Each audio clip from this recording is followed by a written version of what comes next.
Can we start off this week then? Obviously, Matt McClure leaving the club after his 6-month contract came to an end. I guess he's a player you would have liked to keep, but obviously, given the circumstance at Gloucester, close to the home, knows the manager, it must have been a bit of a difficult one to try and talk round.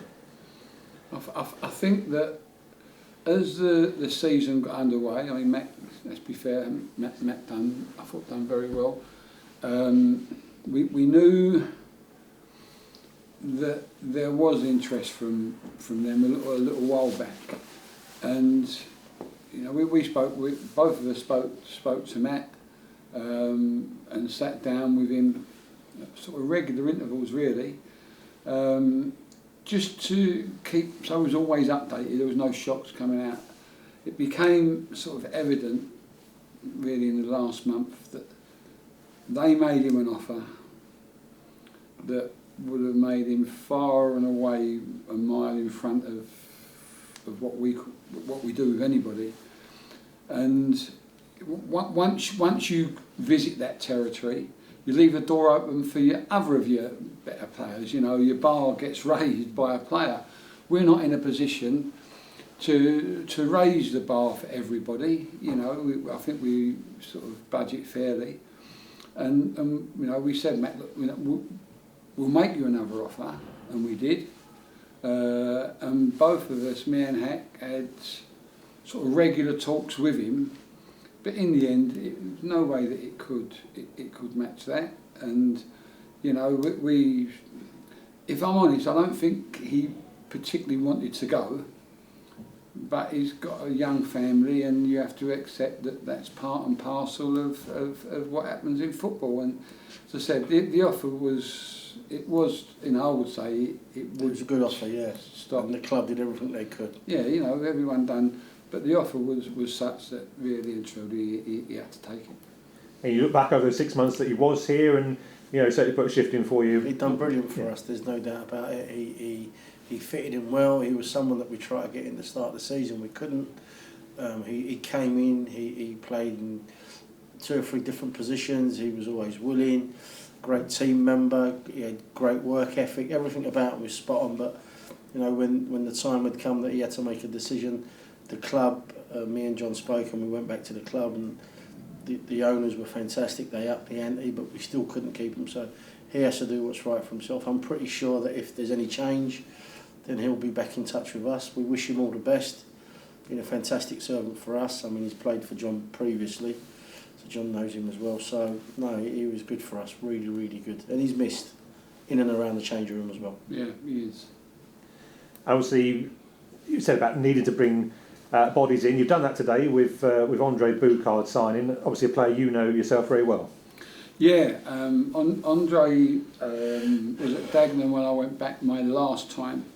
In the Football League they were then, and I didn't like Andre. Wasn't the sort of player that I fancied, to be honest, and I had a long conversation when I went there with him and explained my situation, how I like to do things, the way I like to do it, and I said to him that I'm going to make you available for transfer, and you know, if something comes up, I'll try and help you the best I can to find it. You've done nothing wrong, but it's just how I do it, and I don't think you're quite for me. And I've been wiping the custard off of my face ever since, because he trained unbelievably well. His conduct when I wasn't particularly looking at him was exemplary, always coming with a smile on his face. And during the course of the next 2-3 months, completely changed my opinion, not of him as a person, because he was a good person, but as a player, the way he played and how he played. And he done absolutely unbelievable for me. When I left and went to Barnet, I think he was the first player that I signed. He done terrific for me at Barnet. When I left there, it just picked up a little bit of an injury that I think got misdiagnosed as well, if I'm being honest. That put him behind a bit, but he's back super fit now. I spoke to Darren Curry, Barnet's manager, who was assistant manager. I took him to Barnet, and so we were friends. And just asked how Books was getting on. He said, no, he's back fit now. He's played a couple of games. Is this, is that? He went, but think he wants to go. He said his contract's up at the end of the year. I said, well, if he wants to go and you let him go, you make sure you tell me first. He had a long chat with Andre and said, look, the choice is yours. If you want to go on, we'll do it, but I want you to stay. But I think Books felt he needed to move on, and Darren came to the game the other night against, who did we play the other night? Hemel. I picked him up, and we had a long chat talking about Andre. Andre came to the game as well, we spoke, and Darren said everything that I knew he would say. He's like, if I was to pick my best team now, he'd be in it. He went, he's got two other players, two very good young players there that they're trying to push.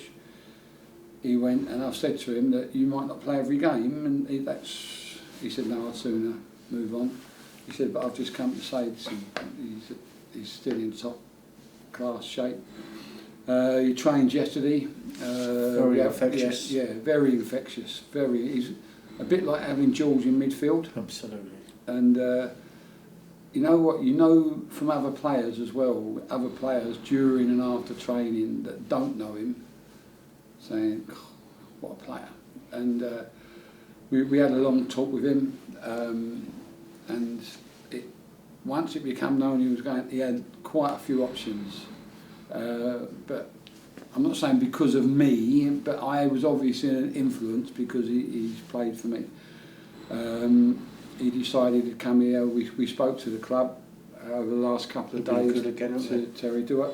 Been brilliant. Brilliant. That have helped us to sort of do this deal. So you know, I think it's an outstanding signing. Let's look ahead to the weekend game. We've got St Albans City.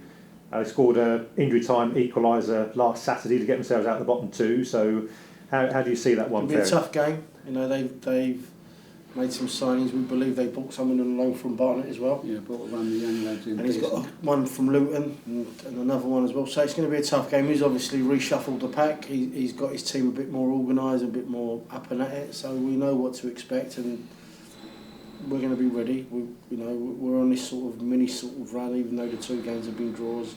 We were happy with the performance against Hemel. Not so against Tunbridge, but we was happy the last two games. And if anyone would have said you'd have took 7 points out of 9 over Christmas, we'd have taken it, which we do. But it's going to be a good game, a tough game. We want to go there and get all 3 points, and we're going to aim to do that. We're ready. The boys know what's due. The next 4 games are really important, starting with this one.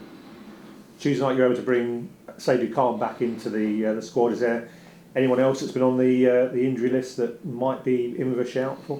No, not at the moment. I think we've got people making good progress. I mean, we brought Sadie in, but we also brought Justin back in that had been out of it for a while. Yeah. He showed up very, very well. I think most of the others are not far behind, but you know, it's really, really important that you don't put them in, you don't rush them back, you get them back, go through a programme of fitness. And I think if we do that, I think when they come back, they normally stay fit, you know, in terms of that particular injury. So no rush with the others, but I think they're all pretty close.